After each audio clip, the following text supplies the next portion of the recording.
Musculação no idoso, será que realmente é necessário? Será que tem que fazer parte de um programa de exercício? E como controlar as variáveis da musculação? Se você quiser saber mais sobre esse assunto, então vem comigo. Fala pessoal, aqui é o professor Odilon Abraim e nessa aula eu vou estar falando sobre a boa e velha musculação, o treinamento de força ou treinamento resistido para a população idosa. Será que ele deve fazer o treinamento de força? Quais os benefícios e como controlar as variáveis do treinamento de força ou musculação? Mas antes de responder, aquele recado muito importante para você apertar o botão vermelhinho aqui, que está aparecendo para você, se inscrever no canal. E caso você ache que esse conteúdo te ajudou, compartilhe ou comente. Essas aulas são feitas com muito carinho.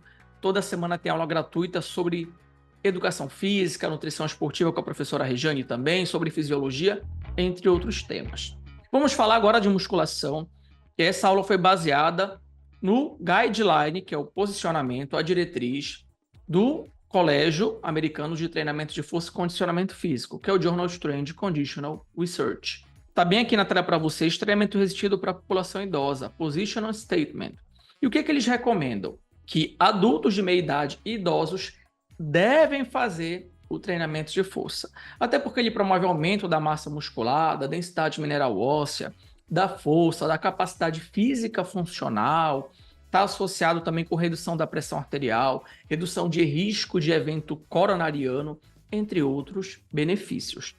E eles recomendam que o adulto faça entre 2 a 3 séries por exercício, 1 a 2 exercícios multiarticulares para os principais grupamentos musculares. Então, um bench press, que é o supino, para trabalhar o peitoral, um agachamento para trabalhar membros inferiores, por exemplo, uma remada. São exercícios multiarticulares, porque envolvem várias articulações, 2 ou mais. A intensidade de 70% a 85% de uma repetição máxima, ou seja, a intensidade aqui ela é moderada a vigorosa, e que ele deve treinar de 2 a 3 vezes por semana. Isso é importante porque muitas pessoas acham que você tem que fazer musculação todo dia. Errado. Quem treina todo dia é o bodybuilder, é o atleta que quer o máximo da hipertrofia, que quer maximizar a hipertrofia, que às vezes nem treina todo dia, treina 5, 6 vezes na semana. O idoso vai ter ótimos benefícios treinando de 2 a 3 vezes por semana. E muitas pessoas também podem confundir que fazer musculação é puxar altas cargas, treinar até a falha, até ver Jesus. Vim buscar todos os ungidos. E não é que funciona desse jeito, não é assim. Olha o exemplo aqui, um idoso fazendo musculação. O que ele está fazendo aqui? O famoso senta e levanta.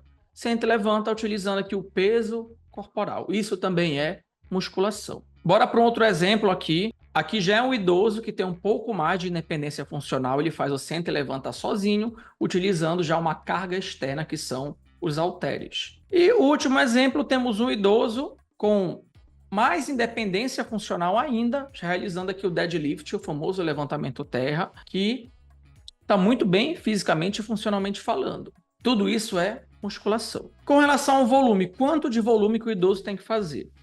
Se você for ler a diretriz, eles recomendam que nas fases iniciais, o idoso ele não precisa de muito volume para ter ótimos benefícios. Tanto é que existem estudos indicando que uma única série por exercício, ele pode ganhar força, funcionalidade e melhorar a questão física funcional.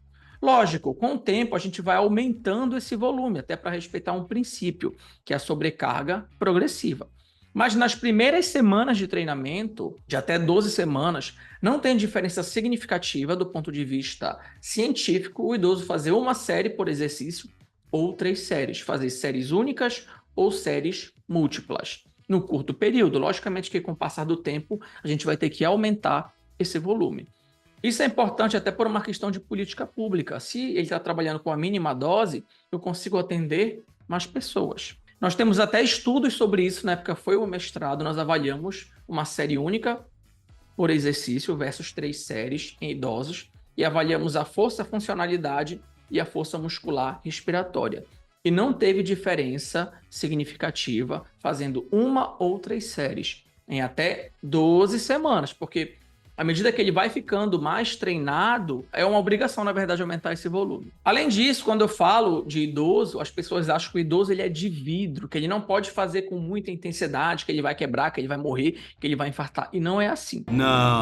Não acredito. Lógico que a gente vai respeitar o princípio da individualidade biológica e sobrecarga progressiva. Se ele é sedentário, eu começo sempre subestimando, mas eu também tenho que aumentar essa intensidade. No guideline, eles recomendam de 70% a 85% de um RM. Isso é uma intensidade moderada a vigorosa. Porque se ele treinar sempre com uma intensidade baixa, ele não vai ganhar músculo, ele não vai aumentar a densidade mineral óssea, e não vai maximizar os benefícios induzidos pela musculação. Agora, perceba que se a pessoa for pangaré, preste atenção, se ela for pangaré iniciante sedentário, tu começa com o mínimo, mas depois você vai ter que aumentar. Quanto, Dilon? Aumenta ali 5%, 7%. É importante que você respeite e sempre tenha esse feedback do seu aluno. Outra dúvida muito comum: o idoso tem que treinar até a falha? Não! O risco é muito alto e não tem benefícios adicionais de ele realizar o treinamento até a falha concêntrica. Olha o que está escrito na diretriz. Repetições até a falha muscular não são necessárias e não promovem adaptações fisiológicas adicionais no idoso. Ou seja, o risco é muito alto e não tem benefício adicional você treinar o seu idoso até a falha concêntrica. A gente tem que lembrar que grande parte da população idosa tem hipertensão arterial. Até por uma questão fisiológica. A gente envelhece, aumenta a rigidez arterial, aumenta a pressão arterial sistólica, aumenta a pressão arterial diastólica. Qual é a probabilidade de você se tornar hipertenso? Ela vai aumentar. Existem dados que 1/3 da população idosa tem hipertensão arterial. Se você treinar até a falha, existe um pico pressórico. Então não é interessante. Treine ali no máximo naquelas repetições de reserva de 2 a 3, que é uma intensidade submáxima, intensidade ótima para o paciente idoso. Outras recomendações gerais aqui. Repetições 8 a 12, 10 a 15, variação de 6 a 12, isso é o que está escrito na diretriz. Intensidade 70% a 85%, como eu já disse. E o iniciante ele pode começar com uma carga menor. Seleção de exercícios, 8 a 10 diferentes, mas com a ênfase nos principais grupamentos, que são exercícios aí prioritariamente multiarticulares, fazer supino, fazer remada, fazer agachamento. Mas é importante também que esse idoso treine flexores de coxa, porque a gente perde muita massa muscular na cadeia posterior da coxa, e panturrilha, porque a gente reduz muito a mobilidade da articulação do tornozelo e a gente também reduz o arco plantar. Por isso que o idoso cai muito. É importante treinar bastante a panturrilha, até para estimular o retorno venoso. E também é um local que o idoso perde muita massa muscular e até pode ser um preditor para sarcopenia. Não é que ele vai ter, mas é um preditor quando ele tem um perímetro muito baixo da panturrilha. Ele pode treinar a máquina ou peso livre. Isso vai depender muito da característica do teu paciente. E a frequência semanal, Odilon?